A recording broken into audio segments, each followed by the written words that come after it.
민원련의 미디어 탈곡기.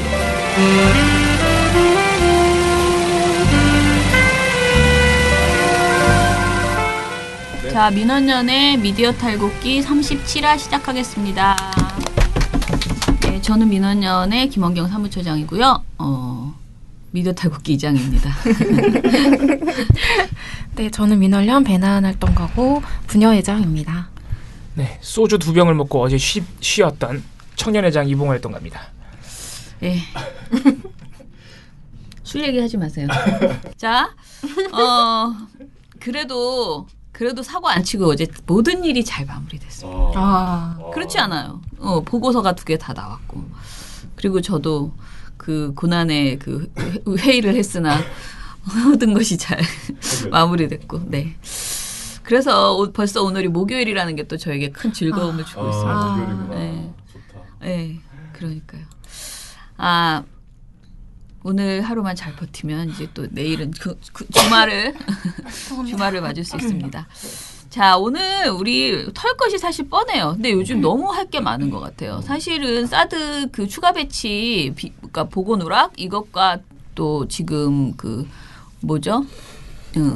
인사청문회. JTBC뿐만 아니고 네. 모든 지금 보도에서 여기저기에서 인사와 관련된 그 보도들이 많이 나오고 있는데, 좀 아무튼 이것저것 짚어볼 문제들이 되게 많이 지금 생기는 것 같아요. 그래서 어저께 우리 나은 씨랑 막 한겨레의 그 사드 보도에 대해서도 이게 문제가 있는 것 같다라는 막 이야기도 하고, JTBC의 사드 보도에 대해서도 뭐 봉우 씨는 크게, 왜냐하면 비교를 하면 항상 타사랑 비교를 하면 항상 양반이거든요.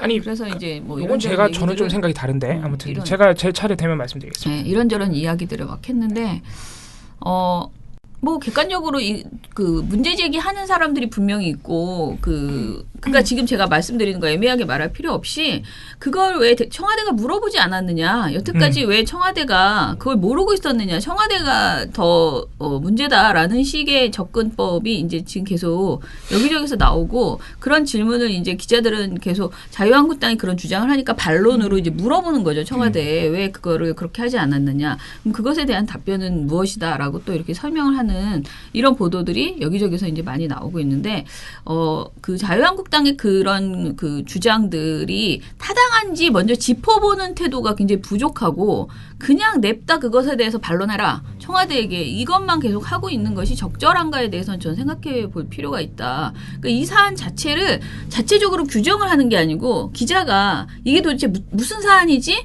라고 규정하는 게 아니고, 자유한국당이나 바른정당이나 뭐 기타 등등의 당에서 하는 어떻게 보면 좀 뭐 트집 잡기식 질문들 있잖아요. 뭐 막 우기기? 이거를 가져다가 빨리 반론해 이런 식으로만 접근하고 있는 것 아닌가라는 생각이 저는 좀 들었어요. 그래서 항상 어떤 사안이 터질 때 우리가 굉장히 순발력 있게, 우리 모니터하는 사람들도 그렇고 기자들도 그렇고 순발력 있게 접근하지 못하다 보니까 항상 그 질문들을 많이 들으면서 내가 떠올리는 질문이 아니고, 나 스스로 그 문제에 대해서 정의를 내리는 게 아니고, 그 다른 사람들이 한 질문을 가지고 이게 누가 더 답변을 잘하지? 이렇게 관찰자적 시점에서 이렇게 보고 있는데, 아무튼 저는 이번 사안은 굉장히 초유의 사태이다 보니까 이것을 어떻게 바라봐야 되는지 그 자체, 그리고 과거에 이런 일이 있었는지 뭐 이런 것들을 종합해서 먼저 판단하는 게 더 우선 아니었나. 나경원 의원이나 지금 그 자유한국당 의원들이 하는 하태경 의원이나 이런 사람들이 하는 그런 주장을 가져다가 그것에 대해서 해명하라라고 묻는 것이 적절했나. 그러니까 그런 식의 보도 태도들이 있는 것에 대해서 그런 불편함이 아무튼 저는 좀 있었어요. 그래서 토론이 필요하다라는 생각이 좀 들었습니다. 민주언론 시민연합 활동가를 공개 채용합니다. 모집 분야는 언론 모니터입니다. 언론 모니터 활동가는 언론 보도의 문제점을 지적하는 글을 쓰는 활동가입니다. 평소에 이런 증상을 가진 사람들은 한번 도전해보세요. 하나, 시사 문제에 관심이 많다. 둘, 뉴스를 보면서 투덜거림이 잦다. 셋, 시끄러운 사안이 터지면 이를 어떻게 봐야 할까 고민한다. 넷, 불만이나 시시비비를 글로 잘 정리한다. 서류 접수는 6월 15일 저녁 6시까지. 이력서와 자기소개서를 민원연 이메일 ccdm1984@한메일.net으로 보내주시면 됩니다.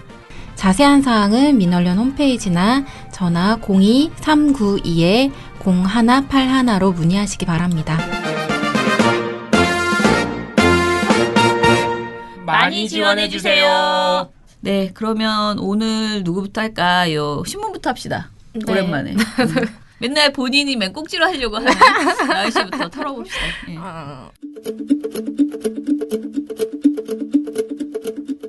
신문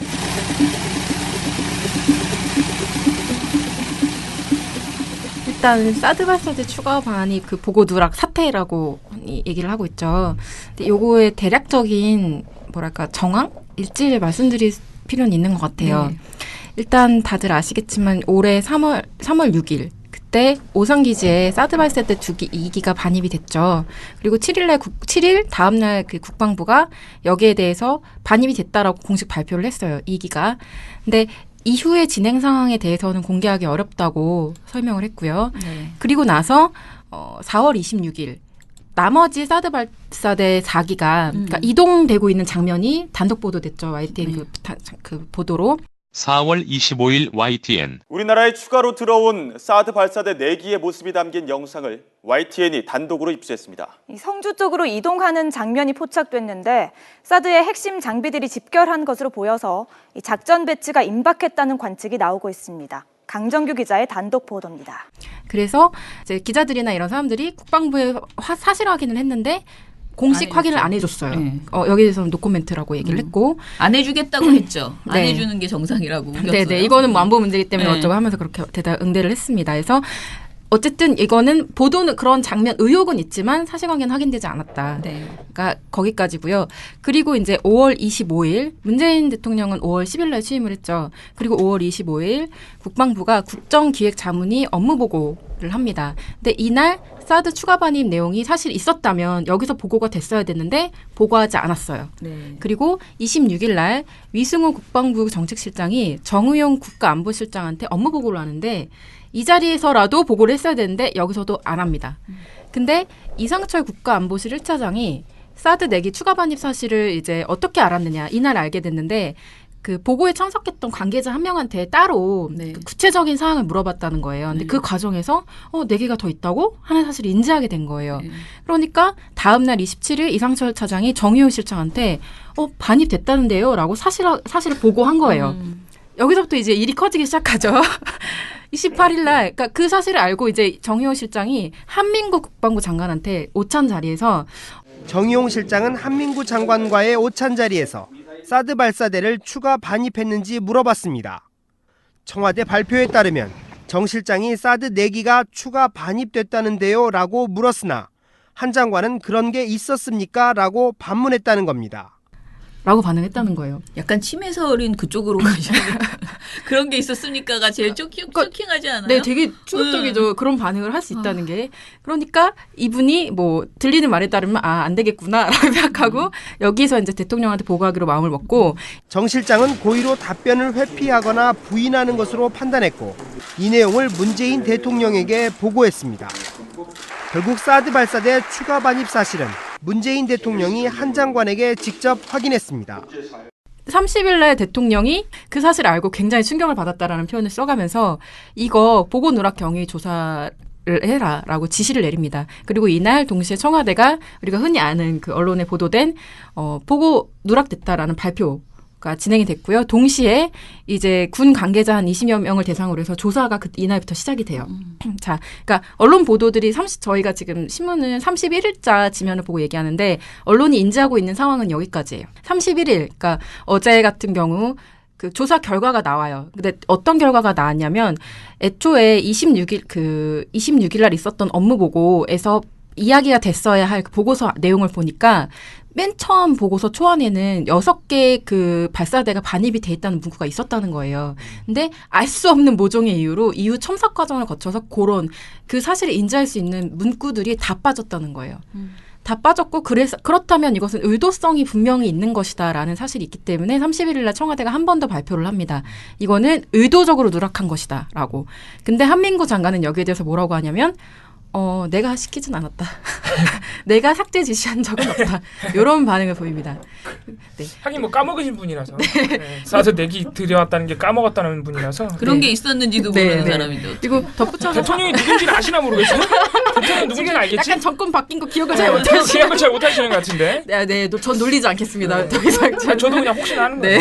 사실 그리고 30일 날 국방부가 한마디를 하긴 했어요. 우리는 26일 날 보고를 했다. 네. 안 했으면 뭐 어떻게 알았겠느냐 뭐 이런 식으로 한번 얘기를 했는데 여기에 대해서 청와대가 한 번 더 반박하죠. 아주 강하게 반박했어요. 네.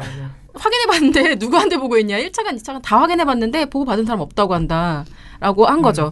그러면 여기에서 이제 사실 기자들이 그 자리에서 그러면 국방부가 서면 보고했느냐 아니면 구두로 그렇게 이야기를 했는지만 한번 확인해달라고 했는데 국방부가 그때부터 이제 침묵을 네, 이제 그때부터 할 말이 없네요. 네, 굉장히 난색에 빠졌어요. 알 수 없는 이유로 네. 그 이후로 공식 반응이 안 나와요. 지금. 아주 진한한 침묵이 네. 이어지고 있습니다. 국방부가 단체로 대통령이 누군지 까먹었을 수도 있습니다. 30일까지의 정황만 봐도 너무 이상해요. 누가 이상하냐? 국방부가 이상해요. 네. 그러니까 누가 봐도 이상한데 네. 이거 관련해서 아주 기가 막힌 보도들이 나오기 시작했습니다. 자, 가장 심각한 문제 보도를 내놓은 건 어디겠습니까? 아니 조선일보죠 뭐. 네네네. 볼 것도 없어. 그래도 좀 신선한 반응을 해주시기 바랍니다. 네. 풀어다 조선일보 아닌가요? 아니 민족 정론지가 이럴 수가. 어떻게 안보를 그렇게 중요하게 여기더니? 네, 그게 사실 좀 충격적인데요. 아니 뭐 사실 솔직히 놀라진 않았지만, 네. 일단 일면 머릿 기사 제목이 문 대통령 큰 따옴표 사드 4기 비공개 반입 때 충격적. 요거를 이제 제목으로 뽑아줬는데요. 이 기사의 어떤 주요 첫 단락부터 시작되는 그 의혹 제기의 내용이 뭐냐면. 이 사실은 그러니까 사드는 6개의 발사대로 구성이 되고 사드 포대는 근데 이미 2기가 있는데 나머지 4개가 4월에 국내에 들어온 사실은 네. 언론에서 보도가 됐다. 네네. 근데 문 대통령이 갑자기 조사 지시한 배경에 주목이 된다. 뭐 다른 이런 의도가 식으로. 있다는 거예요. 네, 약간 그러니까 뭔가 정치적인 의도로 지금 네. 그렇게 한 거 아니냐라는 의혹을 제기하는 인사 거죠. 문제 등등을 덮기 위한. 네, 그렇죠. 이어지는 3면 기사 제목은 더 아주 충격적인데요. 사드 4기 추가 반입 다 알려진 사실인데 왜 충격일까? 이거 큰 따옴표 아니고요. 그냥 조선일보 말이에요. 다 네. 처음부터 끝까지. TV조선이랑 똑같이 가는 네, 거예요. 왜 충격일까? 너무 궁금해. 자, 이거는 제목으로 모든 걸 다 설명하고 있고요. 그 다음에 일면 팔면봉 내용도 충격적입니다. 청 사드 발사대에 6기 들어와 있다는 거 알고 충격받았다고 거기만 몰랐다는 게 더 충격적. 근데 나은 씨가 보고서를 주면 보고서에 원래 빨간색이 막 있어요. 네. 근데 제가 그거가 너무 많으면 산만해가지고 빨간색이 되도록 줄이려고 하는데 요번에는 나은 씨가 빨간색을 안 해서 줬는데 제가 다 빨갛게 제목이 너무 웃기잖아. 네. 뭐 이런 거지 같은 제목을 뽑았을까. 그러니까 특히 3면 아까 말씀드린 네. 충격 뭐 이렇게 한 그 3면 1면 그 3면 머릿 기사는 정말 기가 막히다고. 아니 근데 충격 이런 거는 왜 네. 어뷰징 기사나 네, 네. 맞아요. 인터넷에서 이제 연예 기사 이런 거. 클릭수 높이기 위한 네. 이거 지면으로 나왔단 말이에요. 그러니까 약간 비아냥되는 거죠. 문 대통령이 충격받았다고 그게 표현한 충격이라고? 거를. 뭐 이런 네, 거죠. 네. 네. 그 사설에서도 충격이라는 표현을 또 쓰는데요. 사설 문 대통령 뜬금없는 사드 포대 충격적 이유가 뭔가? 아니 지금 그게 무슨 충격적인 게 문제 아니라고 이 멍청이들아. 보고를 안 했다고 보고를. 그러니까 문 대통령의 충격에 되게 충격을 받았어요. 조선일보는 어쨌든. 근데 핵심은 이거죠. 뜬금없고 이해하기 어렵다. 왜 갑자기 문제 삼는지 알 수 없다. 새 정부가 마치 야당이 국정감사하듯 하고 있다. 이런 평가들을 합니다. 이유는 이렇게 말한 이유는 원래 그 사드 시스템은 6기 일체형인 이상 나머지 4기도 국내에 기반입 때 배치를 기다리고 있는 것은 너무도 당연한 일이고 여기도 이상하죠 일단. 나머지 4기가 들어와 있다는 보도도 그 당일부터 계속 이어졌고 무기체계의 특성상 군 당국이 존재, 이동, 배치 여부를 공식적으로 확인하지 않았을 뿐 이미 공지의 사실이나 마찬가지였는데 웬만한 전문가들은 물론 언론도 다 아는 내용을 어떻게 대통령이 모른다 할 수 있냐. 네, 모든 문장이 이거는 정말 뭐 삐소리 처리해 주실 수 있나요? 네. 소리 하느라 수고했다. 근데 진짜 너무 이해가 안 되는 게 조선일보는 늘 그래왔고 사실 이번 대선 기간에도 경제 뭐 이런 정치 이런 거 다 떠나서 안보가 최고다. 안보 문제가 제일이다라는 주장을 계속 펼쳐왔잖아요. 근데 한 나라의 군 통치권자가 공지의 사실로 어떤 국방 현황을 파악해도 된다라는 주장을 펼치고 있는 거죠. 근데 추측으로. 네, 그죠. 추측으로 그냥 추측으로 그렇게 언론 보도가 나왔으면 다 알아, 다 사실이다. 그죠. 뭐 대강 이런. 다 아는 것들이니까 너도 알았어야 되는 거 아니냐. 조선일보는 그런 식의 주장을 하고 싶을 거예요. 그동안 네. 오분한 게 하도 많아가지고. 그래서 뭐 사실 조선일보가 그거 그 대통령 보고가 별개로 이루어져야 된다는 걸 몰라서 이렇게 말하겠습니까? 그냥 어그로를 끄는 거죠. 네, 그냥 의도적인 공격이죠. 네, 그런 공격인 것이고요. 사실 이제 동아일보랑 중앙일보 같은 경우는 조선일보만큼 아주 노골적으로 기사에서부터 난리를 치진 않아요. 그러니까 예를 들면 자유한국당이나 이런 주장들, 군 당국의 어떤 주장을 받아쓰긴 하는데 막 그렇게 제목이라던가 이런 것들을 아주 심각하게 뽑진 네. 않거든요. 근데 이제 문제는 거의 대부분 사설에서 사설. 발생했습니다. 동아일보 사설 제목은요. 문 정부서 또다시 벌어지는 사드 소모전. 이게 왜 소모전일까? 뭔진 모르겠는데요. 네. 그러니까 동아일보 입장은 이거예요. 그러니까 만약에 군이 허위 보고한 거라면 요거는 책임 면하기 어렵다. 여기까지는 이제 동의를 하고 있는 거예요. 네. 근데 문제는 뭐냐? 사안의 민감성을 고려했을 때 조용히 진상을 먼저 파악한 뒤 조치를 취해도 됐을 텐데 문 대통령이 직접 나서 공개적으로 조사를 지시한 것은 오히려 논란을 키울 소지가 있다. 왜 이렇게 시끄럽게 하냐? 국민은 사드를 몰라야 되나 봐요? 그죠. 들어가는지 안 들어가는지? 국민들 앞에서 막 사드 네. 가지고서 뭔가 이 절차상의 문제가 있었던 것처럼 이렇게 얘기를 꺼내는 거 공론화시키는 게 그게 되게 싫은 거구나? 너무 싫어. 불편해. 꺼내지 몰라요. 않아요. 문제가 사드는 들어와야 되니까. 그죠. 그러면서 그 왜냐는 거에 대한 질문은 사실 사설 말미에 나오는데요. 북한이 유사시 미 증원 전력의 한반도 전개를 막기 위한 핵과 미사일 개발에 박차를 가고 있는 상황에서 사드를 가지고 도입이 옳으니 그르니 추가 반입을 보고했는지 안 했는지 이렇게 소란을 떠는 나라가 또 있을까? 잘 이해 안 되시죠? 이해 안 되는데 이게 논리예요. 동아일보에. 그래. 여러분 이해하려고 하지 마세요. 받아들이세요. 그냥 동아일보가 이렇게 말했다는 걸. 네. 중앙일보 같은 경우는 더 그 기사에선 더 조심을 합니다. 근데 사설에서는 어떤 식으로 얘기를 하느냐? 사드 관련 보고 어디까지 진실인가? 진실 공방으로 보도를 해요. 그러니까 아까 말씀드린 것처럼 30일까지 밝혀진 정황만으로도 사실상 이게 국방부 측에 혐의가 있다는 의혹을 강하게 제시할 수 있는 상황인 거예요. 근데 마치 양쪽이 다 그럴싸한 주장을 하고 있어서 아직 사실관계가 정확하게 밝혀지지 않고 뭐 이거는 밝혀져야 될 문제다 이런 식으로 얘기를 하는데 어떻게 얘기를 하냐면 이런 중대 사항을 대통령조차 모르게 했다는 건 완전히 다른 얘기고 또 여기에 대해서 진상조사가 뒤따라야 되는데 발사대 4개의 추가 도입 사실이 일부 언론에 보도된 바 있어 이미 알려진 사실 아니냐는 국방부 주장도 일리가 없는 것은 아니다. 그러니까 이게 어떤 기계적 네. 중립을 표명하면서 그 정도는, 사실상 편파 보도를 전하고 있다고 생각이 들거든요. 근데 뭐 여기까지는 뭐 그래요. 조선일보에 비하면 그래도 좀 덜하다 이 정도 이런 느낌은 있고요. 또 하나 제가 눈에 띈 건 한겨레예요. 그러니까 한겨레 같은 경우는 단 한 건의 기사를 제외한 나머지 기사에서는 모두 국방부 이게 국기문란 사태다라는 걸 굉장히 강조를 하니까 일면 머리 기사 제목부터 일단 사드 발사대 4기 숨긴 국방부 국기문란 이것도 따옴표 아니고 그냥 한겨레의 워딩이에요. 이 사안을 아예 명백하게 국기문란 사태로 규정하고 있는 거예요. 그리고 이 얘기를 사설에서도 계속 반복하고 아예 어떤 식으로 표현하냐면 언론 보도와 무관하게 당연히 공식 라인을 통해 상황을 그렇죠. 정확히 이게 상식이죠. 알렸어야 이게 한다고. 상식이에요. 네. 이런 말 아주 상식적인 표현을 써요. 근데 제가 약간 끝까지 고민했던 보도가 뭐였냐면 3면에 있는 그 사이드 보도예요. 옆에 있는 보도인데 제목이 국방부 큰 따옴표 26일 보고했다. 청 큰 따옴표 그때도 보고 못 받았다. 그러니까 양쪽의 의견을 이렇게 VS 구도로 이렇게 한 그런 보도인데 일종의 일단 여기에선 진실 공방으로 흐를 가능성도 배제할 수 없다라고 일단 말하면서 시작이 되는 보도예요. 근데 이 기사에서 사실 진짜 문제가 되는 부분은 저는 맨 마지막 단락이라고 생각을 하거든요. 뭐냐. 발사대 추가 반입 사실이 지난 26일을 전후에 이미 일부 언론을 통해 보도된 바 있는데 청와대는 그동안 뭐 했냐는 얘기도 가능하다. 청와대의 굼뜬 움직임에 고개를 갸웃거리는 시각도 있다. 좀 세게 썼네. 그러니까 청와대 굼뜬 움직임이 가웃거리는 시각이 있다. 이걸 먼저 하고 이제 뒤에 그 왜냐면 하면서 뒤에 얘기를 한 건데 어떠세요?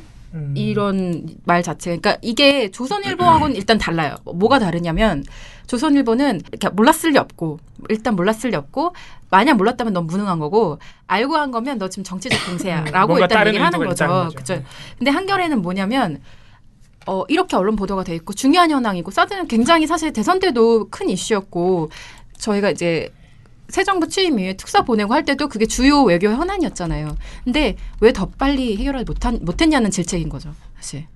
그러니까 더 빨리 알았어야 했고 더 그렇게 하지 못한 거에 대한 어떤 책임을 묻는 건데 이건 사실 되게 언론적인 책임인 거죠. 그러니까 뭐랄까 저의 느낌에 따르면 하나마나한 소리. 그죠. 네. 네, 하나마나한 소리인 거예요. 사실 그런 지적은 한겨레가 주로 어제 보도했다는 네. 그 이제 국방부의 국기문란이다 이런 기본적인 주장하고도 사실 앞뒤가 잘 맞진 않아요.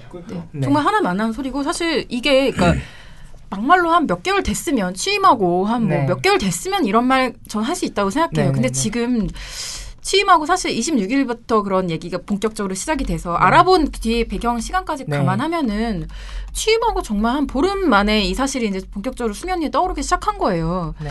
근데 그거보다 더 땡겨서 했어야 된다라는 식의 사실 이런 주장인 거거든요. 언론 보도가 있었던 이유로 이거를 일반적인 시각에서 받아들일 수 있겠는가? 저는 이걸 약간 근데 쿨병 걸렸다. 저 한겨레가 저렇게 보도를 하고 또 반박을 안 해줬죠 그런 주장에 대해서. 그러니까 이 기사를 제외한 나머지 기사들은 사실 여기에 대한 직접적 반박은 아니지만 다 국방부를 겨냥하고 비난한 건데 어쨌든 그런 주장에 대한 직접적인 반박은 한겨레가 안 하고 넘어간 없죠, 거잖아요. 없죠. 저런 거는 이제 약간 사실 동조하면서 사실 네.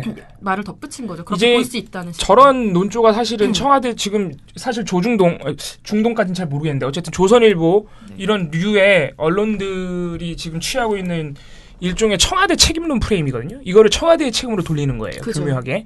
그런데 이제 할 말거리를 만들어주는 사실 주장이라서 한겨레가 지금 한 2마디 정도 언급한 게 사실 좀 조심스러워야 되는 부분이 있고 반박을 해줬어야죠. 그러니까 네. 모르겠어요. 이 말을 덧붙인다고 해서 한겨레가 막 더 정론을 말하는 언론이 되는 것도 아니고 네. 저는 어떤 기능도 없고 의미도 없고 네. 그냥 솔직히 말하면 그냥 약간 관성적으로 비판한다는 그러니까요. 그런 예, 느낌이 괜히 들고. 괜히 보도 자기네 신문에 스스로의 일관성만 약간 해치는 격이 되는 거예요. 저렇게 그런 해버리면. 판단이 들어서 이건 좀 지적을 했고요. 또 하나 이제 경향신문 같은 경우는 한겨레하고는 좀 달라요. 그러니까 아예 경향신문은 일면 머릿기사랑 그다음에 이면 머릿기사 이런 데서 자유한국당이나 이런 야당의 주장이나 국방부 주장을 아예 한마디도 안 다뤄요. 자, 어떻게 보면 이게 더 저는 상식일 수도 봤을 때는 그러니까 사실관계에 부합하는 보도 태도라고 그럼요. 생각하거든요. 예. 그러니까 저는 맥락만 얘기해 주는 거예요. 맥락 얘기하고 네, 청와대가 맞아요. 예. 발표한 내용을 잘 전달해 주는 거죠. 네. 주요하게. 그렇게 전달해 주고 국방부 주장은 따로 빼서 따로 별도의 보도로 얘기를 해주지만 국방부 그 내용에서도 국방부 잘못임을 한 번 더 넣어주는 거죠. 네. 그러니까 오히려 경향신문 태도가 더 적절하다라는 판단이 아니 들고요. 야당의 입장이 솔직히 말 같아야 실어주죠. 그러니까 어느 정도 수준이어야지 이것도 막 그냥 다운표해서 네. 실어주는 거지. 네. 그 수준이 안 되는데 굳이 네. 그렇게 이거를 전달해야 돼. 그것도 그러니까요. 인터넷 보도면 네. 뭐 모든 것들을 다 쓰니까 그렇게 할 수 있지만 지면 보도에 그렇게 할애해서 할 필요가 있나 좀 의문이 들고요. 또 한국일보 같은 경우는 제가 항상 느끼는 건데 한국일보는 중앙일보가 왜 약간 외계인 같은 느낌 있잖아요. 그러니까 우리 한국에 없는 듯한 약간 좀 동떨어진 그런 이질감이 있다면 한국일보도 약간 그런 느낌의 이질감이 있는데 뭐든지 제3자라는 느낌이 항상 있어요. 그러니까 그게 어떤 식으로 드러나냐면 한국일보 사설 마지막 문장을 좀 읽어드릴게요. 이래저래 파장이 만만찮을 것이어서 귀추가 주목된다. 그러니까 한국일보는 이게 유체이탈법인 거죠. 약간 유체이탈. 그러니까 국방부가 뭔가 이런 사건, 이런 일이 일어났다는 걸 일면 머릿 기사에선 강조해서 보도하는데요. 나머지 기사들, 사설을 비롯한 나머지 기사들에서 무슨 행동을 하냐면 요걸로 일어날 파장. 이게 사실상 뭐 외교 문제에서 어떤 파장이 일어날지 뭐 어떤 사실은 의도가 있었던 건 아닌지 막 그런 배경 이런 것들을 해설하는 데 굉장히 공을 들이는 거예요. 그래서 국방부한테 막 강하게 책임을 묻는 경향신문이나 한겨레의 사설의 어떤 강한 논조 이런 거하고는 좀 차이 나게 한국일보는 좀 진짜 이렇게 뒷방 노인처럼 이렇게 뒤로 한 걸음 빠져 있죠. 그죠? 외신 같죠. 남의 나라 얘기하듯이 약간 이렇게 떨어져 있다는 그런 느낌이 좀 있습니다. 그게 좀 차이점이었고요. 근데 저는 뭐 여기까지는 뭐 적절하다 뭐 이렇게까지 말하기는 어렵지만 뭐 할 수 있는 태도다라고 생각을 합니다. 네. 여기까지 별로 하겠습니다. 도움은 안 되는 네. 태도죠. 또 이런 일을 하는 언론도 있어야죠. 그렇죠. 그러니까 한국일보가 언제나 중도로 표방하기 때문에. 근데 뭐 가끔 가능한- 중도를 표방하면서 저는 어리석은 짓을 할 때가 있다고 생각합니다. 중도를 표할 때가 아닌데 그렇죠. 그런 짓을 할 때가 좀 중도가 필요할 때가 있고 안 필요할 네. 때가 있는데 어려운 문제죠. 여기까지 하겠습니다. 그러니까 기본적으로 중도라는 것 자체가 말이 안 되는 그죠. 언론에서 중도를 그렇죠. 지킨다는 어려운 것이 일이에요. 사실은 어려운 네. 그냥 객관적이다. 객관적이라기보다는 객관적인 어떤 진실 얘기. 그리고 그 사안의 진짜 그 실체적 진실 그것이 뭔지를 알고 그것에 대해서 비평할 땐 비평하고 칭찬할 땐 칭찬해야지 계속 중도를 잡는다는 거는 어떻게 보면은 그게 우리가 책임을 말하는 회피하는 거지. 기자로서 아무것도 하지 않겠다라는 행태나 마찬가지인 근데 거죠. 뭐 스트레이트 기사에서 그러는 것까지는 괜찮은데 사설에서까지 그러니까요. 이러면은 네. 저는 좀 의심되는 거죠, 오히려 진짜. 그리고 또 신문 지명 같은 경우에는 생각보다 스트레이트가 그렇게 많지 않아요. 맞아요. 거의 다 이제 신문사 자기의 색깔을 드러내게 돼 있기 때문에 어려운 일입니다. 사실 너도 나도 다 진해 보도가 진실이라 그러니까 거기부터는 판단의 문제거든요. 주관적인 판단의 문제이기 때문에. 네, 아무튼 뭐 한국일보는 뭐 나쁜 애들은 아닙니다. 약간 뭐 외국인 같다 네. 막 그런 느낌. 뭐 조선일보하고 또 비교하면 곤란합니다. 또 네. 네. 아무튼간에. 적폐 청산 가운데 가장 중요한 분야 중에 하나가 저는 언론 적폐라고 생각합니다.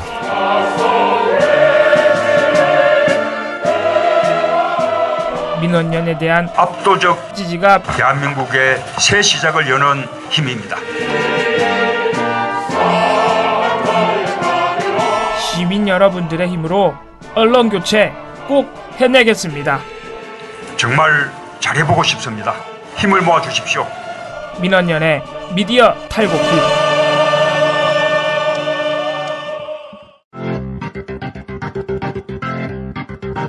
방송 신문에서 조선일보가 가장 문제라면은 이제 방송 보도 뉴스에서는 TV조선의 친구가 하나 있죠. 외롭지 않아요. MBC라고. 네. 이게 둘이서 베스트 프렌드. 네. 한동안 계속 같이 발을 맞추다가 뭐 윤석열 임명이나 4대강 재조사에서 항상 입을 맞춰오다가 지금 지난주 한 일주 동안 둘이 잠깐 각계전투했거든요. 근데 같이 다시 이번에 사드 문제로 다시 입을 맞췄습니다. 국방부가 한 나라의 기관이 통수권자를 그것도 군대가 무시하고 갈 수 있느냐 이런 말도 안 되는 얘기죠. 사실 그래서 사태의 본질은 국방부가 기본적인 인수인계미 보고의 의무를 다하지 않았다는 겁니다. 이건 사실 엄청나게 막중한 책임을 져야 돼요. 이거 옷 벗어야 돼요, 사실은. 한민국 없는 걸로 끝을 내면 안 네. 됩니다. 군법에 의해서. 근데 군법의 최고 막 해서. 저 한민구 장관 이런 분들은 일단 당장 옷을 벗어야 되고 그 외에 책임자들이 있겠죠. 보고 책임자들이. 그리고 사법적인 책임을 받아야 됩니다. 그러려고 지금 진상조사하는 거고요. 사태의 본질은 여기 있는 거예요. 국방부에 있는 겁니다.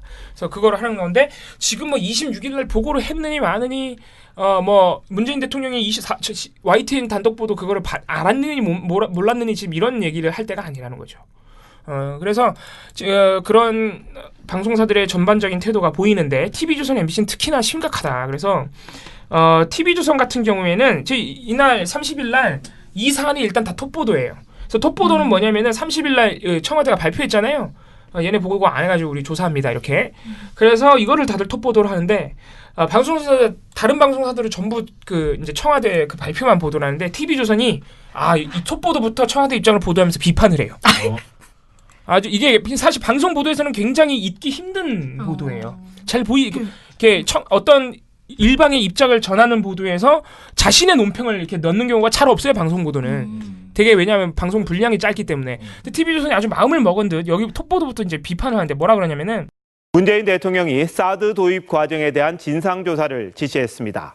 발사대 4기를 몰래 반입해 충격을 받았다고도 했는데 이런 내용들은 이미 언론에 보도가 됐던 사안입니다. 조선일보랑 비슷하죠? 충격에 굉장히 방점이 있는. 조선일보랑 똑같은 논조로 가는 겁니다. 이 다음 말이 더 웃긴데. 공식 보고를 받지 못해 이런 지시를 한 건지 다른 뜻이 있는 건지 이채연 기자가 먼저 보도합니다.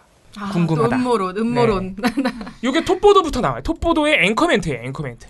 그러니까 TV조선이 지금 이 사안을 어떻게 끌어가려는지 사실 이거는 아까 배난 활동가도 말했지만 얘네가 뭐 이 국방부의 책임 이런 걸 몰라서 이러는 게 아니라요. 그러니까 쉽게 이게 요즘 말로 하면 어그로를 끄는 거예요. 그러니까 프레임을 전환하려는 거예요. 청와대 책임 쪽으로. 왜 몰랐지 이런 이렇게 의심을 굉장히 자극적인 의심을 주는 거죠. 네. 알았으면서 그러니까 몰랐으면 너넨 이상한 애들이고 알았는데 이상한 짓 하는 거잖아. 뭐 이런 식으로 지금 몰아가는 거예요. 그래서 이 보도에서 또 특이한 점은 이렇게 앵커가 막 공격을 한 다음에 일단은 청와대 입장을 몇 줄 이렇게 소개를 해줍니다. 뭐 국방부한테 보고를 받지 못했다. 그 다음에 자유한국당과 바른정당의 비판을 바로 또 덧붙여주는 정성까지. 진짜. 이것도 다른 방송사들은 야당의 입장을 청와대 입장 전하는 보도에서 야당의 입장을 안 붙였어요. 다 따로 이렇게 따로 띄었어요. 따로 띄어서 그것도 여야 공방으로 처리해요. 따로 정치권 공방은. 근데 TV조선은 바로 이 청와대 입장에다가 자유한국당 자유한국당은 조사 지시가 사드 배치 반대를 위한 것이라면 한미동맹에 치명적인 악영향을 미칠 것이라고 했습니다. 바른정당은 문 대통령이 사드 배치를 백지화하기 위한 언론 플레이를 하고 있다고 지적했습니다. 더 이제 심각한 보도는 그 다음에 이어진 TV조선의 보도인데 TV조선이 이제 국방부와 청와대의 말이 엇갈리고 있다라는 취지로 낸 보도입니다. 이것도 이제 진실공방 프레임인데 이 보도가 굉장히 문제가 있는 게 이게 이제 방송 보도에서만 이렇게 나올 수 있는 어떤 악의적인 왜곡인데 화면에 나오는 인물의 발언 자막, 그러니까 누가 말을 하면 밑에 자막을 깔아주잖아요. 그 발언이랑 TV조선 홈페이지에서 이 보도에 대한 스크립트로 올려놓은 그 글에서 써있는 자막이랑 달라요. 그러니까 스크립트를 변주하는 거예요. 뭐지? 자, 이게 뭐냐면은 짜증나는데 그런 거. 네, 이게 뭐냐면은 이게 이제 모니터하는 입장에서 굉장히 짜증나요. 진짜 짜증나는데. 네. 아무튼 그런 건데 아무튼 이런 짓을 왜 하는지 좀 볼게요. 그러니까 이 보도도 결국에 이제 주장하는 바는 뭐냐면은 이미 문제가 된 그 발사대 내기는 4월 25일에 들어와서 계속 보관돼 있었다. 국방부가 공개만 하지 않았지 이미 언론 보도가 다 됐기 때문에 다 알고 있다.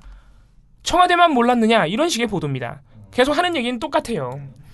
근데 이제 이 보도가 제가 아까 말씀드린 스크립트 변조가 어디서 나오냐면은 굉장히 이것도 교묘한 왜곡인데 이제 25일날 국방부가 25일날 국정자문기획위원회에도 지금 보고를 안 한 것으로 돼 있어요. 그리고 심지어 국방부가 25일날 이 국정기획위한테 보고 안 했다는 걸 인정을 했어요. 지금 국방부가 한번 확 반박했다가 지금 깨갱한 거는 26일 청와대 보고예요. 26일. 예. 그건 이제 그것도 깨갱했는데 어쨌든 간에 네. 자, 25일 날 그 국정자문기획위에서 이제 보고를 못 받았다 이런 말을 했잖아요. 그래서 30일 날 청와대만 브리핑을 한 게 아니라 국정자문기획위도 30일 날 브리핑을 했어요. 긴급 브리핑을. 그래서 이 자리에서 이제 국정자문기획위도 굉장히 강력하게 국방부를 비판을 했는데 이 자리에서 기자들이 뭘 물어봤냐면은 그 4월 26일 YTN 보도를 국정자문기획위와 청와대가 인지하고 있었습니까? 인지하고 있었다면 25일 그 국정자문기획위에 국방부가 보고하러 왔을 때 국방부에 그 보도에 대한 질의가 들어갔습니까? 내기 추가 반입됐다는 얘기가 있는데 어떻게 된가 이런 식으로 질의하셨습니까? 이렇게 물어봤어요 기자가. 그래서 처음에는 이 박광원 대변인인데 박광원 의원이 지금 국정자문기획위 대변인인데 이분이 처음에는 몇몇 위원들이 그런 사드 추가 반입에 대해서 질문을 했지만 그때도 국방부는 말을 하지 않고 결국은 얼버무리는 바람에 우리는 두기 반입으로 계속 알고 있었다. 이렇게 말씀을 하셨는데 잠깐만 기다려보세요. 이거 확인해 볼게요. 그래서 박광원 대변인이.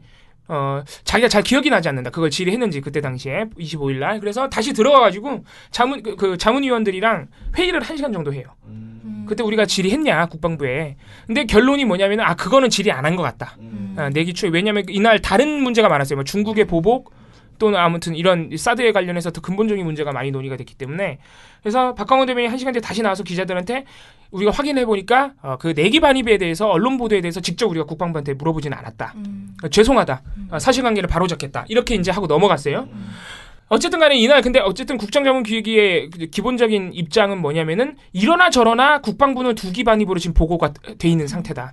왜냐하면 4기 반입이라는 걸 공식적으로 보고한 일이 없기 때문에. 아니 이거예요. 물어보기 전에 보고를 해줘야죠. 네, 당연히 보고를 해줘야 되는 거예요. 인수인계부터 보고를 해줘야 되는 거예요. 그래서 이렇게 지금 이런 상황이 있었어요. 어쨌든 박광원 대변인이 한 번에 사실관계를 바로 잡았죠. TV조선이 지금 이렇게 청와대가 이미 보도된 사실을 모르고 진상조사를 하고 있다 이런 식의 보도를 내면서 여기다가 국정자문기획위도 입장을 냈다고 보도를 했는데 제가 아까 말씀드린 그 사과 발언을 써버린 거예요. 죄송합니다. 네. 죄송합니다. 그때는 그런 질문 안 한 것 같습니다. 죄송합니다. 요것만 스크립트에 써놨어요. 그러니까 전후 사정을 다 잘라버리고. 그러니까 국정자문기획위가 다짜고짜 나와가지고 25일날 국방부가 보고하는 건 우리가 안 물어봐서예요. 죄송합니다. 이렇게 한 게 아니잖아요. 그죠. 국방부를 계속 비판하다가 그날 물어봤어요 하길래 확인해보니까 아니길래 사실관계를 정정하면서 그게 미안하다 그런 거예요. 처음에 말한 게 잘못됐으니까. 그러니까 TV조선이 스크립트에 이걸 이렇게 앞뒤 맥락을 버리고 써버리면요. 마치 그걸 읽는 사람 입장에서는 야 국정자문기획위가 이 사안에 대해서 국방부한테 먼저 질문 안 했다고 미안하다고 했네. 이렇게 인식이 된단 말이에요. 굉장한 오인이 될 수 있죠. 그래서 이게 이상한 게 보도 화면을 보면 또 이게 아니에요. 그래요? 보도 화면에는 박광원 대변인이 국방부를 비판하는 발언이 나와요. 국정기획위에 질문도 없었습니다. 4개가 들어와 있는지를 확인했느냐 안 했느냐가 초점은 아니고 국방부가 제대로 보고를 하지 않았다는 건 사실이라 이 말이죠. 국방부는 하루 뒤 그러니까 그 화면은 제대로죠. 화면은 그러니까 그렇게 어쨌든 그 부분에 있어서는 그렇게 큰 문제가 아니죠. 국정자문기획위의 입장을 따온 부분에서는. 그러니까 어떻게 화면과 자막 그 홈페이지 스크립트가 이렇게 다를 수가 있냐. 그러니까 이게 첫 번째는 일단 실수냐 아니냐가 굉장히 의심스러운데 실수라 인정하자 이거예요. 근데 실수라 그게 중요한 게 아니라 도대체 왜 이런 짓을 하냐. 실수가 아니라면 왜 이런 짓을 하냐. 그거 너무 다른 발언이잖아요. 뭐 오타도 아니야. 완전히 맥락이 다른 발언을 써놨잖아요. 이게 TV조선이나 MBN이 이런 짓을 특히 많이 해요. 중편 중에서도 TV조선, MBN이 이 스크립트를 굉장히 많이 변조합니다. 그래서 어떨 때는 영상은 정상인데 스크립트가 완전히 이상할 때가 있고 아무튼 그런 경우가 있는데 왜 스크립트를 이렇게 변조하냐면은 포털 때문에 이렇게 하는 거예요. 포털 때문에. 방송사들이 기사를 포털에 올릴 거 아니에요. 포털에 올릴 때 그 검색되는 누군가가 검색을 하면 이제 방송 보도도 뜨잖아요. 그 신문 보도들이랑 같이 관련 보도를 이렇게 막 뜨잖아요. 그게 뭐냐면은 검색하는 사람이 키워드를 입력하면은 방송 보도 같은 경우에 영상이 아니라 그 스크립트를 기준으로 검색이 된단 말이에요. 그리고 어떤 보도 같은 경우에 영상까지 올리기 힘드니까 영상을 제외하고 스크립트만 올리는 경우도 있어요. 그러니까 뭐예요? 대부분의 네티즌, 특히 요새 이제 뉴스를 소비하는 거는 대부분이 스마트폰이나 그냥 인터넷인데 대부분의 사람들이 접하는 포털을 통한 TV조선의 보도에서는 국정자문기획위가 사과한 것처럼 나가는 거예요. 그러니까 쉽게 말해서. 그러니까 사람들이 그렇게 보게 하도록. 그러니까 사람들이 특히 스마트폰으로 보면 영상까지 잘 확인 안 하죠. 스크립트만 보고 넘어간단 말이에요. 그러니까 쉽게 말해서 기사만 보고 넘어가는 거예요. 그런 거를 이용하는 거예요. 이렇게 이제 스크립트만 왜곡된 프레임을 넣어놓고 그걸 그냥 송고해버린 거예요. 포털에다가. 그러면 우리처럼 이렇게 스마트폰으로 뉴스 보는 사람들은 국정자문기획위가 이것 때문에 사과를 했구나. 이렇게 알고 넘어가는 거예요. 그러니까 굉장히 악의적인 변조 작업이고 굉장히 비윤리적이죠. 사실은. 포털을 악용하는. 이런 사태도 있었다. 이렇게 말씀을 드릴 수 있겠고 뭐 MBC도 비슷합니다. MBC는 아예 막 보도 제목에 예고됐던 반입 뭐 이런 거로 제목을 써놨어요. MBC한테 보고했나? 네, 그러니까 예고됐던 반입인데 왜 몰라? 왜 진상조사 지시해? 막 이런 보도고. 마지막으로 하나 말씀드릴 거는 방송사에서는 JTBC가 가장 보도를 잘했어요. JTBC 같은 경우에 야당의 주장 이런 거 보도 안 하고 한 쟁점만 세 건의 보도로 정리를 해서 잘 보도를 했는데 한겨레처럼 그거를 언급을 했어요. 이미 언론 보도가 됐었고 추가 반입 심지어는 왜냐면 그때 4월 26일 당시에 JTBC도 보도를 했거든. 내기 추가 반입된 것 같다고. 그래서 이미 이렇게 알려진 사실이었는데 청와대가 혹시 몰랐던 건 아니냐, 너무 늦게 인지한 거 아니냐 이런 말도 있죠 하고 이렇게 손석희 앵커가 물어봐요. 이제 같이 나온 이성대 기자라는 분이 막 얘기를 합니다. 그 기자들이 그런 거에 대해서도 물어봤습니다. 일각에서 그런 주장이 있기 때문에. 그러니까 손석희 앵커가 거기서 반박을 해요. 반박을. 뭐라고 하냐면은 이거는 상식적으로 정상적인 인수인계면은 이미 당연히 그 취임 직후에 보고가 됐어야 되는 거기 때문에 그런 질문 나오는 것 자체가 황당한 일이다. 손석희가 이렇게 반박을 해줘요. 그러니까 그런 의견이 있다는 걸 거론을 해주면서 방송사 자체적으로 그걸 비판을 해주는 거죠. 그러니까 쉽게 말해서 자유한국당 쪽에서 나오는 주장을 그대로 받아 쓰는 게 아니라 반박을 해준 거죠. JTBC는. JTBC는 이게 재밌는 게 이제 다른 방송사들이 취하고 있는 진실 공방 프레임, 이것도 손석희 앵커가 이제 비판을 해버려요. 이거는 진실 공방까지 갈 문제가 아니라는 거예요. 그죠. 기본적인 헷갈리게 서로 주장이 타당성이 헷갈리는 그런 수준이어야지 이게 진실 공방으로 가지. 그래서 기본적인 의무를 다 안 한 건데 무슨 진실 공방이냐. 근데 안타깝게도 진실 공방으로 흘러가고 있다. 이런 식의 이제 지적을 해줍니다. 그래서 JTBC가 어쨌든 간에 그 청와대가 왜 몰랐느냐 이런 주장을 거론했다는 이유만으로 또 굉장히 욕을 먹은 모양이에요. 근데 제가 볼 때는 확실히 달라야 됩니다. JTBC는 그걸 반박을 해준 거고, 그리고 제 생각에는 한겨레는 반박을 안 해서 좀 문제가 있고 전체적인 기사의 일관성을 지금 흐트러뜨리는 그런 식으로 너무 멘트가 세게 한 문제점이 있는데, 제가 볼 때 그 정도 문제 제기는 거론하는 것 자체는 문제가 안 된다고 생각해요. 거론하고 반박을 해주면 더 좋죠. 왜냐하면 이 문제에 대해서 청와대가 굉장히 구체적으로 입장을 밝혔어요. 그러니까 청와대가 굉장히 구체적으로 언론 보도됐다고 해서 국방부가 사실 확인하는 건 아니다. 이건 당연히 국방부가 공식적으로 확인을 해줘야 우리 청와대가 아는 것이지, 청와대가 그걸 사실로 인지하고 대책을 마련하는 것이지, 언론 보도 나왔다고 다가 아니다. 이런 식으로 청와대가 반박을 했기 때문에, 만약에 그런 문제제기가 있어서 거론을 해준다면은 청와대 입장 붙여주고, 이런 식으로 한다고 해서 제가 볼 때 그렇게 큰 문제가 되지는 않는다고 생각해요. 왜냐면은 국민들이 그걸 궁금해할 수 있어요. 그렇잖아요. 4월 26일 보도가 됐는데 청와대가 몰랐어? 이런 주장을 자유한국당이 해요? 그러면은 국민들 입장에서는 아니 저건 말도 안 되잖아 이렇게 할 수 있는 주장이 있고, 저희가 볼 때 이거는 상식적으로 의심이 갈 만하단 말이에요. 충분히 그렇게 가능하기 때문에 가장 좋은 건 JTBC처럼 거론을 해주고 비판을 해주는 게 제일 좋고요.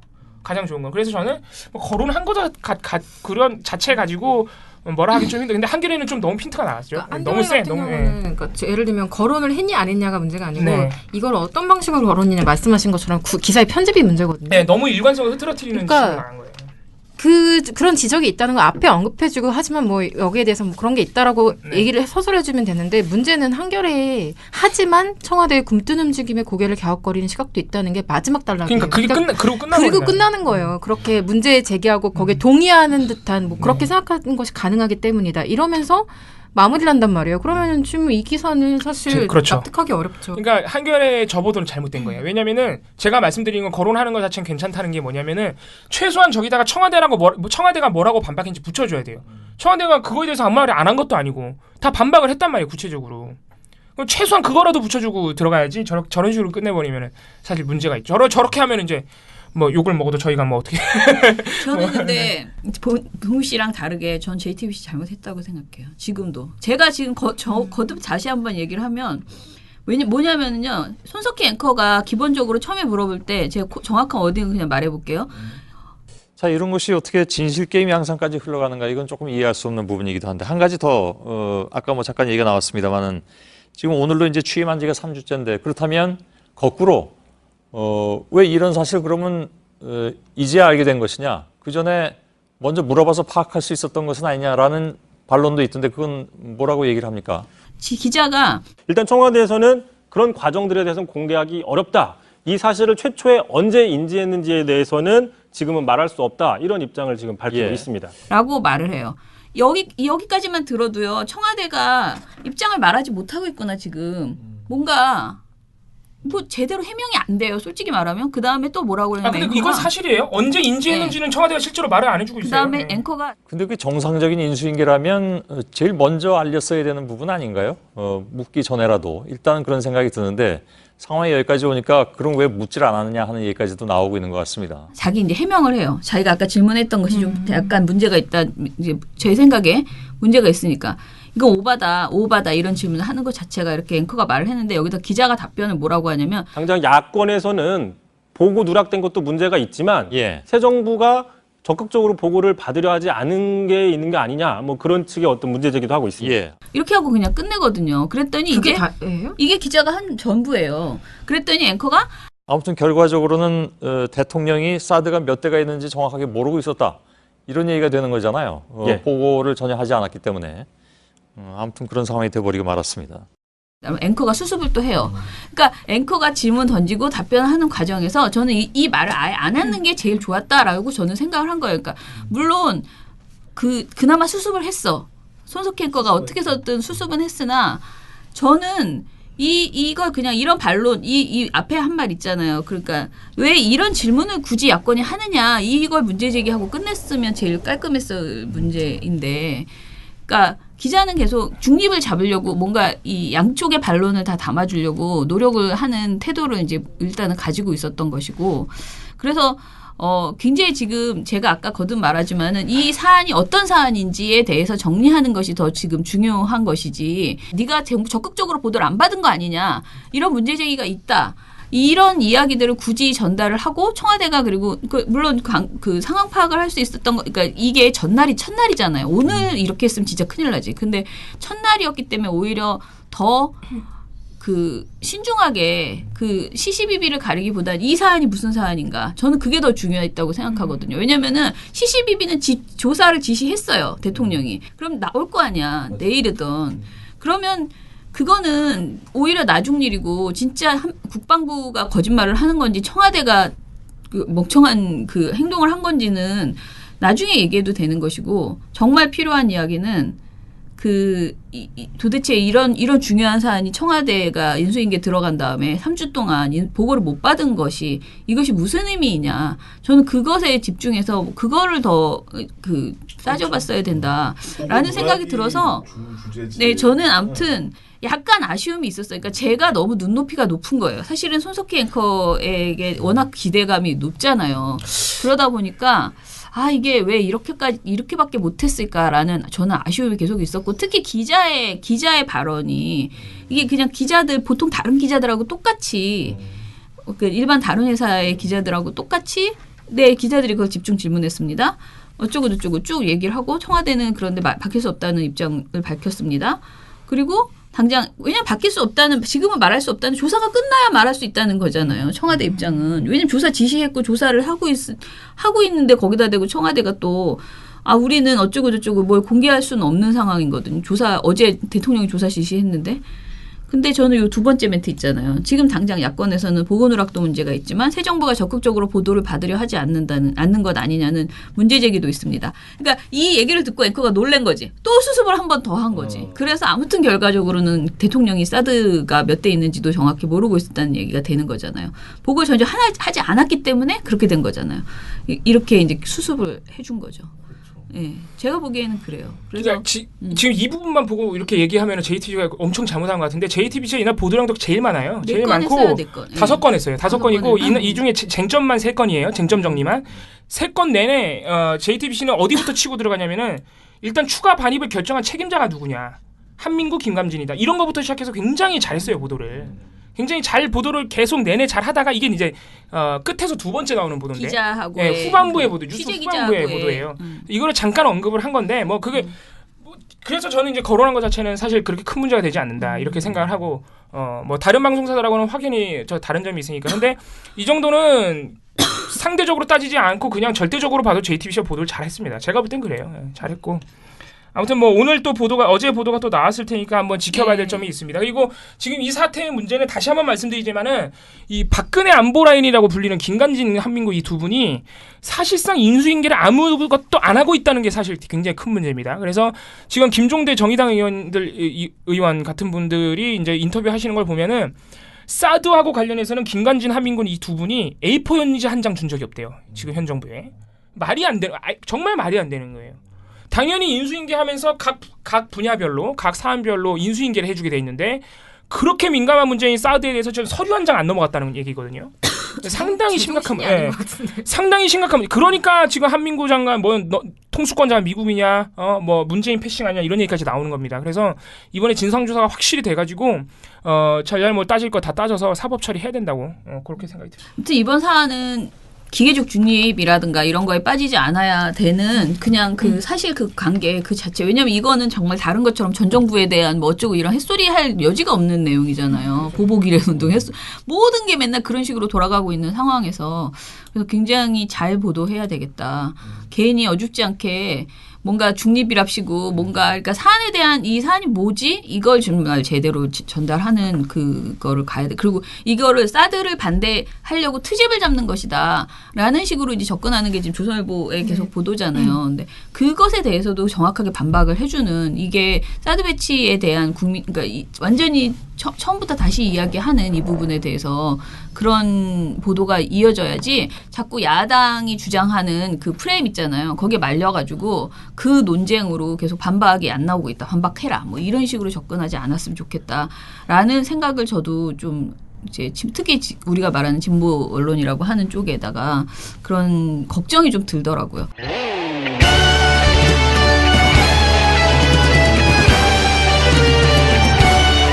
고영신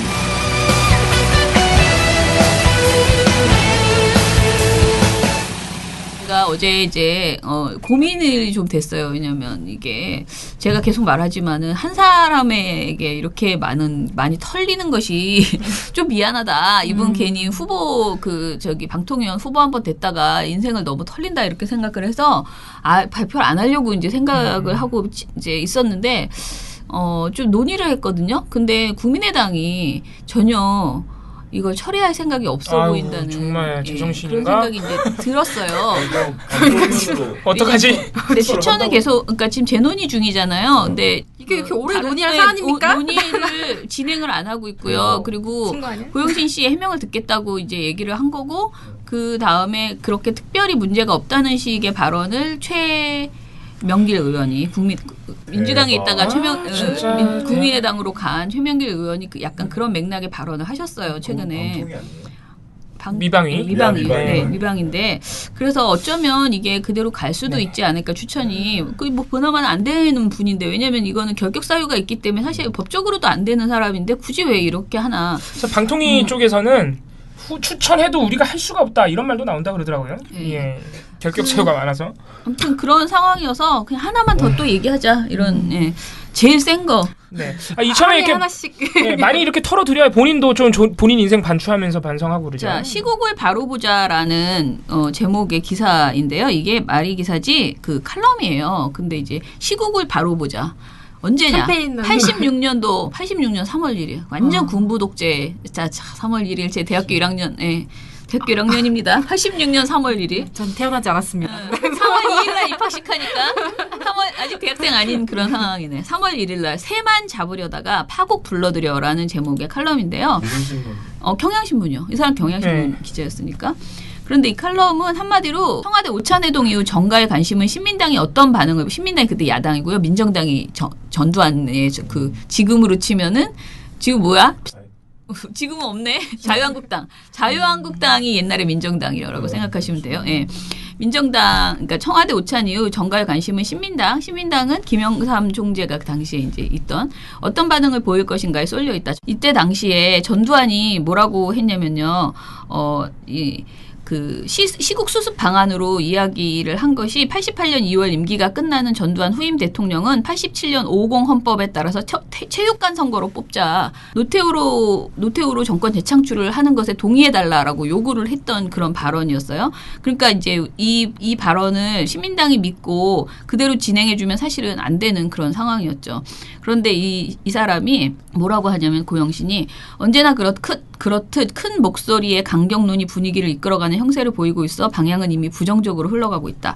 이렇게 야당의 발목을 잡고 있는 것은 무엇보다도 여당의 제의라면 포장도 풀어보지 않고 무조건 반대부터 하고 나서는 야당 특유의 거부 체질로 해석된다. 그러니까 전두환이 뭘 줬는지 풀어봐라 이런 거지. 해방 후 정치 40년 사는 야당에게 무조건적인 반대 생리와 대결 자세를 고질병으로 남겨주었다라고 합니다. 그러면서 그 전두환의 이른바 89년 개헌 보장이 정말 그 큰 대인배적인 양보인 양 부추기는 이렇게 칭찬하는 그런 또 칼럼 이제. 그러고 보면 이분은 참 평생 일관적이긴 하네요. 네. 지금까지도. 그거는 또 높게 평가하세요. 네. 그래도 주대가 있는 생각이 분인데. 변하지 않았다. 네. 당을 잘못 선택하신 거예요. 그렇긴 하죠. 당을 왼쪽으로. 자유한국당 가셨으면 될 텐데. 그쪽에서 뭐. 이 사람이 얼마나 민정당과 정두환을 친송하냐면요. 이렇게 새롭게 설정된 바탕 위에서 여야가 종래의 대리 반대 자세를 청산하고 새로운 대화 자세로 이견을 좁히려는 노력만 보인다면 그야말로 정치사에 남을 만한 큰 결실을 거둘 수 있다는 희망을 가져볼 만한 상황이다. 전두환이 하자는 대로 해라 이거야. 그러면은 희망을 가져볼 만한 상황이다. 정치사에 남을 만한 때문에 많은 국민들도 올해 들어 국전연설에서 제시된 큰 정치와 청와대 해동으로 일기 시작한 대화합의 조짐에 기대를 가졌던 게 사실이다. 전두환이 국정연설에서 큰 정치를 제시했고.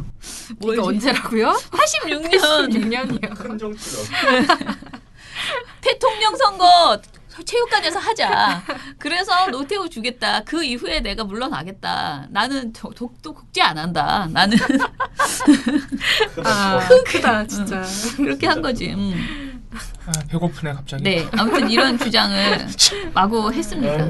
그래서 제가 이거를 오늘 발표를 할 테니까 고영신이 얼마나 심하게 그 전두환 쿠데타 세력을 칭송했는지, 그리고 어제 이제 발표했던 것처럼, 어제 말씀드린 것처럼 5.18 특별법을 얼마나 비아냥거리면서 우려했는지 재정을, 그 이야기들을 오늘 보고서로 발표를 하도록 하겠습니다. 이분이 우리가 계속 이렇게 발표하니까 민원연 고소하고 그래야 또 이게 게임이 재밌어지는데. 일이 커지는데. 네. 아니 이거는 근데 고소하기가 어려운 게 본인이 정확하게 쓴 칼럼이고 제 거기다가 의견을 크게 달지 않고 그 사람이 쓴 말을 쭉 그냥 적기만 나열만 하기 해도 때문에. 동의하면은 자기는 당당할 수 있죠. 네. 나 근데 옛날에도 이렇게 말했다. 이게 막 고소를 하고 그러면 이게 막 알려지면서 더 이제 추천을 못 할 거 아니에요, 국민의당이.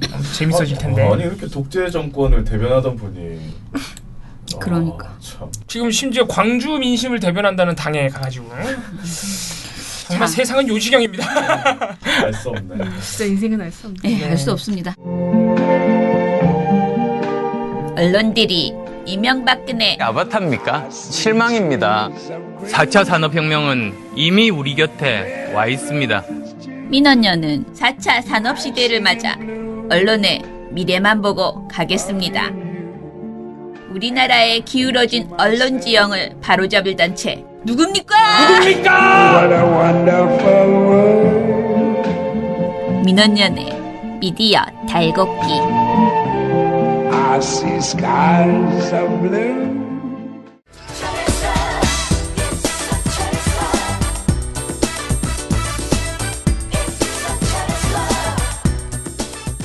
김진.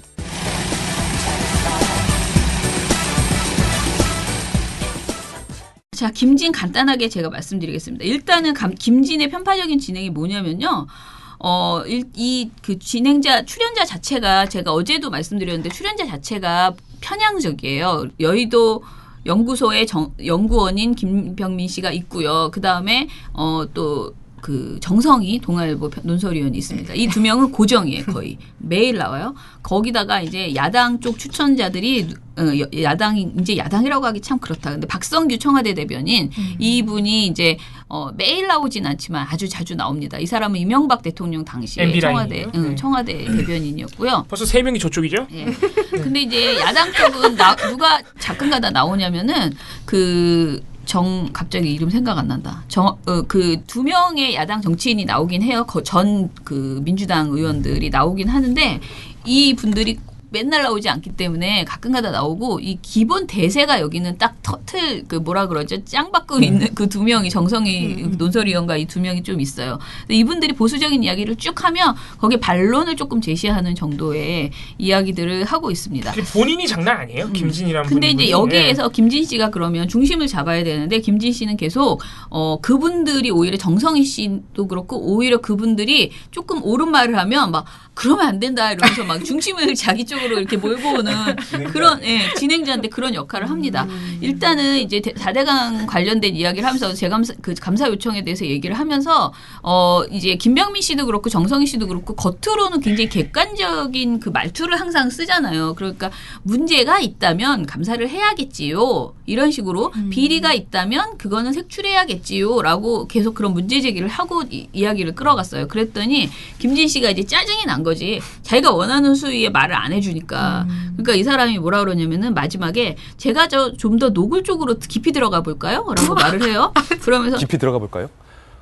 그러니까 청와대에서 조금 전에 밝힌 내용 중에 녹조 문제 등등에 대해서 제도 보완하겠다. 이건 아마 많은 국민들이 다 찬성할 것 같은데 문제는 그 뒤에 나온 결론 부분에 나온 건데요. 명백한 불법 비리 상응하는 후속 조치할 것. 그러니까 MB정부의 4대강 사업은 명백한 불법과 비리가 많고 이것에 대해서 적폐로 규정하고 있다라는 인식이 깔린 것 같은데 혹시 이게 말입니다. 네. 조국 수석의 검찰개혁에 대해서 많이들 취지에는 동의하는데 그것이 검찰에 대한 어떤 피해의식 때문에 이른바 보복의 정치를 하는 것 아니냐라는 문제 제기가 지금의 여당 내부에서도 있는 것이 사실입니다. 여당 내부에? 누가? 여당 내부? 어디? 그러니까 자꾸 익명의 여당 관계자, 청와대 관계자 이런 사람들이 어디선가 출몰해서 조선일보에도 인터뷰하고 자꾸 이렇게 정보를 주시는 것 같아요. 여당 내부에도 있는 것이 사실입니다. 그런데 거기에서 더 나아가서 전임 정부에 대한 사업. 근데 거기에서 더 나아가서 MB정부 전임 정부에 대한 사업 혹시 노무현 전 대통령에 대해서 MB정부가 강하게 수사를 끌고 가서 극단적인 선택에 이르게 한 것에 대한 보복 정치 아니냐 이런 비판이 지금 나올 거거든요. 이게 나온 것도 아니고 나올 거라고 지가 미리 예고를 하는 거야. 누군가 해줬으면 좋겠다. 네. 그러니까 이 사람이 첫날부터 이 프레임을 계속 내세우는 첫날 정말 아침부터. 그러니까 언론인으로서의 자격이 없는 거예요. 사실 이런 식의 발언은. 자, 이런 얘기를 막 하고 그 다음에 이제 뭐라고 하냐면 이렇게 하면 어떨까요? 지금 농민들이 가뭄이 심각하니까 뭐 대통령이 그렇게 정말로 하고 싶은 거라면 뭐 우리가 반대해도 할 수밖에 없는 상황이니까 일단은 가뭄이 극심한 6월, 7월만 피해서 보도 철거하고 그 이후에 가뭄 좀 해결하고 수문 개방도 좀 그 이후에 해도 좀 늦지 않느냐. 괜찮지 않느냐 뭐 이런 해결책은 없을까요? 이건 대통령을 완전 대놓고 욕하는 거. 대통령이 농심이고 뭐고 아무것도 모르고 가뭄 필요 없이 지가 그렇게 하고 싶으면 열겠다. 아무리 국민이 반대해도 열겠다 하니까 우리 그럼 6, 7월만 피해서 열자. 이게 흥정하는 거예요 대통령한테. 네. 이런 말을 아무도 패널이 하지 않는데 자기가 이거를 이렇게까지 지금 가뭄 때문에 문을 너무 조금만 열어가지고 환경단체한테 욕 먹고 있는데 지금 효과가 없다고 지금 효과가 없다고 욕 먹고 있는데 지금 이런 말을 하고요. 그 다음에 더 웃긴 거는 이제 김지혜 변호사라고 제가 약간 늘 마음 조금 좀 더 강하게 비판해 줬으면 좋겠는데 늘 너무나 얌전하게 비판을 하시는 야권 쪽 변호사가 있어요. 이제 여권 쪽이지 요즘은 민주당 측의 입장을 주로 많이 이제 대변해 주시는 그런 보수 진보로 했을 때 그런 분인데 이분이 많은 절차적인 문제가 있었고, 그러니까 4대강이 당시에 국민들의 대다수 여론이 사실 이 사업을 반대하고 있었음에도 불구하고 MB 정권이 이것을 밀어붙인 데는 어떤 까닭이 있지 않을까라고 말했어요. 그때 김진 씨가 화가 났습니다. 그래서 왜 화가 나지? 이런 말을 하면 어떻게? 자기 방송에서. 그러니까 김진 씨가. 그 좀 사실관계를 바로 잡아야 될 것 같은데 그때 당시 제가 취재 기자로 있었기 때문에 국민의 대다수가 반대하지는 않았죠. 라고 딱 정정을 해버려요. 그걸 어떻게 하는 거예요? 그걸 어떻게 알아요? 그런데 우리가 찾아봤어요. 해당 사업은 당시에 반대 여론이 굉장히 높았고요. 2009년 12월 리얼미터 조사에 따르면 찬성이 35.9% 그리고 반대가 51%였어요. 그러니까 반대가 충분히 높았습니다. 심지어 이날 정성희 동아일보 논설위원이 옆에 있다가 표정이 이렇게 이 말을 하는데 안 왔죠? 이렇게 말하는데 표정이 동의해줄 수 없는 안타까운 표정이 되면서 난처. 뭐라 그러면 그게 굉장히 맞섰다. 굉장히 맞섰습니다. 그게 굉장히 맞았습니다. 그것이 한 50% 정도가 약간 넘는 사람들이 약간 반대가 높았어요. 약간 하대강 사업에 대한 반대가 높았는데 이제 MB 정부가 정책적인 정성희 의원이 왜냐면 이 사람 최소 언론인이라서 그거를 어찌됐든 기억하는 반대가 높았어요 라고 말을 했습니다. 그런데도 김진 씨는 자기가 정확한 근거도 없이 자기가 그때 기자였으니까 사실관계로 바로 잡겠다. 좋은 기자는 제대로 된 기자는 네, 아니었다고. 이건 막 나가는 분이네. 지금은 아니라는 거죠. 네, 예, 그렇게 얘기를 했고요. 그리고 이제 계속 출연자가 옳은 말을 해도 계속 자기가 듣고 싶은 말만 듣는 정말 웃기는 그 사람입니다. 제 정말 빵 터진 게 여상원 변호사 있잖아요. 여상원 변호사 굉장히 우리가 약간 막말 많이 하는 그런 분으로 나오는데 이분이 요즘 조금 달라졌나 봐요. 이제 이분이 뭐라고 하냐면 제 생각에는 정치보복이라고 지금 야권이 주장하는데요. 그건 아니라고 봅니다. 그러면서 오히려 비판을 해줘요. 그러면서 정치보복은 없는 죄를 갖다 만들어서 정적을 제거하거나 공공기관 인사에 있어서 전 정권이 임명해준 사람을 별로 합당치 않은 이유로 쫓아내는 것 이런 게 정치보복이고요. 제 생각에는 만일 범죄가 있었다면 끝까지 추적해서 미국 같은 경우는 20-30년이 걸려도 다 추적해서 처벌하거든요. 만일에 지금 제가 그래서 볼 때 감사는 명목이 불이찌라고 봅니다. 다리. 수사로 넘어가는 다리. 이 과정에서 정책적인 감사는 이미 아까 말씀하신 3번의 감사를 통해서 있었죠? 라고 여기까지 말을 했거든요. 근데 앞에 있는 그 설명은 하나도 안 들려 이 사람한테는. 갑자기 김진 씨가 탁 끼어들면서 감사는 명분이다? 딱 그 말이 너무 자기 마음에 와닿는 거지. 그래서 감사는 명분이다? 라고 이제 정리를 합니다. 그러더니 여상원 씨가 그 과정에 있어서 어떤 유착이 있었느냐, 정경 유착이 있었다든가 이게 결국 수사로 가기 위한 것 아니냐, 저는 그런 느낌이 듭니다. 이렇게 말을 하니까 이 말에 이제 또 꽂혔어. 그럼에도 불구하고 감사는 일단 수사로 가기 위한 불이찌다? 과정에서 범죄가 드러난 다음에 수사를 해가지고 이게 밝혀주는 게 보수 정권으로서도 어떤 원죄를 털어내는 좋은 기회라고 생각합니다. 자기들이 털지는 못하니까요. 그럼에도 불구하고 감사는 일단 수사로 가기 위한 불이찌다. 저는 그렇게 봅니다. 그건 감사는 명분이라는 얘기인데. 계속 이런 식으로. 근데 진짜 짜증나네요. 근데 이거 이렇게 무슨 이거를 이렇게 집중해서 할 얘기가 아닌 게 감사하다가 문제가 나오면 당연히 수사하는 거예요. 무슨 당연한 얘기를 이렇게 중요한 듯이 하고 있어. 아까 짜증나는 타입인 듯이. 그래 맞아. 그 얘기를 지금 오늘 보고서의 내용이 그거예요. 듣고 있는데 너무 그건 짜증나요. 감사는 명분이란 얘기인데 계속 이렇게. 김진 이분 잘 모르시죠? 이분 정말 굉장히 얄미운 캐릭터예요. 그냥 확 때려주고 싶은 그런 캐릭터. 먹거리 엑스파일을 보셔야 말하기 돼요. 참 힘든.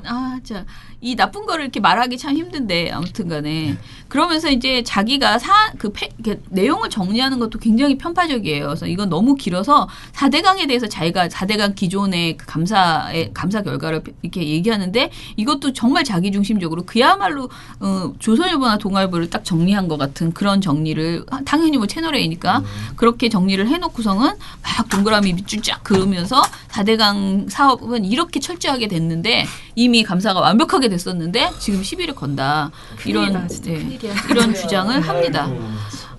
그래서 저는 오늘은 패널 이야기는 그만하고 패널들은 사실은 굉장히 보수적인 얘기들을 많이 했어요. 그런데 제가 아까 말한 게 다른 패널이 누가 나오냐면 김근식 씨 경남대 정치외교학과 교수 이분이 이제 좀 나오는데요.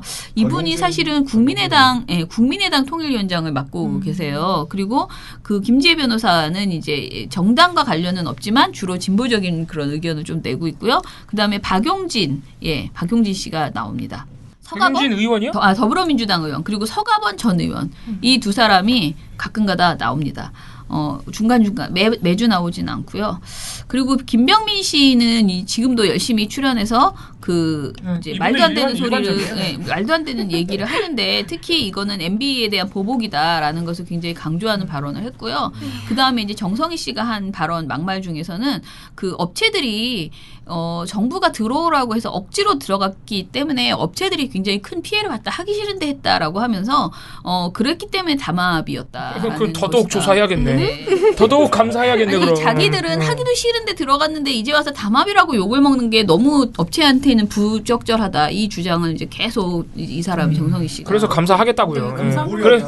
그래서 감사하겠다는 거예요. 그리고 이제 박성규 씨는 이제 완전히 자기 일이잖아 이거는. 그러니까 MB 때 사람이라서 이분이 대변인이었던 사람이니까 이제 난리가 나가지고 그야말로 이건 한풀이식 보복이다라고 이런 주장을 했습니다. 왜 이분은 좀 민감하죠. 자기가 잡혀 들어갈 수도 있으니까. 저는 그렇게까지는 말하지 않았습니다.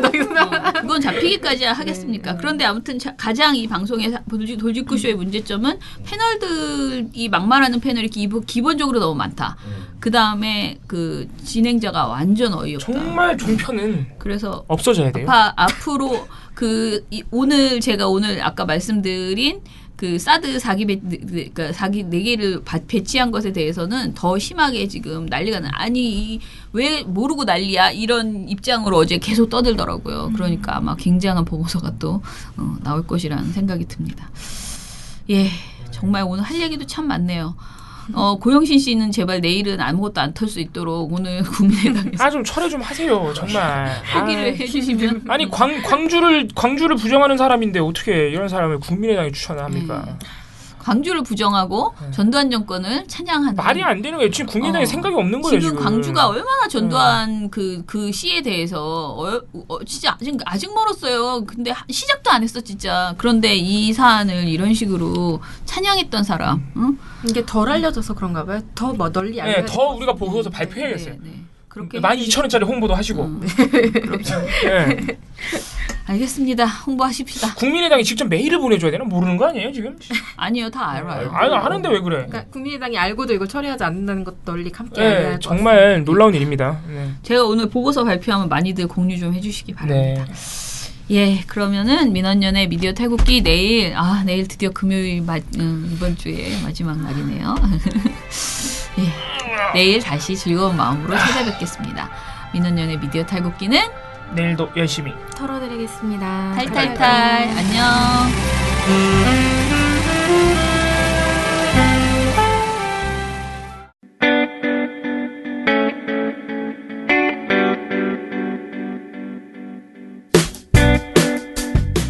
안녕하세요. 민원연의 이봉우 활동가입니다. 우리나라에서 언론의 문제는 민주주의의 문제입니다. 독재와 부패 기득권을 대변하는 언론들은 아직도 살아있습니다. 민주주의의 문제는 곧 우리 삶의 문제입니다. 사주의 입장을 반영한 권력의 욕심을 투영한 언론, 이들을 감시하려면 전문성과 꾸준함 그리고 투명함이 기초되어야 합니다. 민원연은 1984년부터 시민단체로서 언론을 감시해오고 있습니다. 민주언론 시민연합은 여러분의 소중한 후원으로 투명하게 운영됩니다. 민원연 후원으로 언론을 감시하고 견제하는 활동에 힘을 보태주세요. 민주언론 시민연합은 여러분의 소중한 후원으로 투명하게 운영됩니다. 후원 계좌 신한은행 100-019-186-241입니다.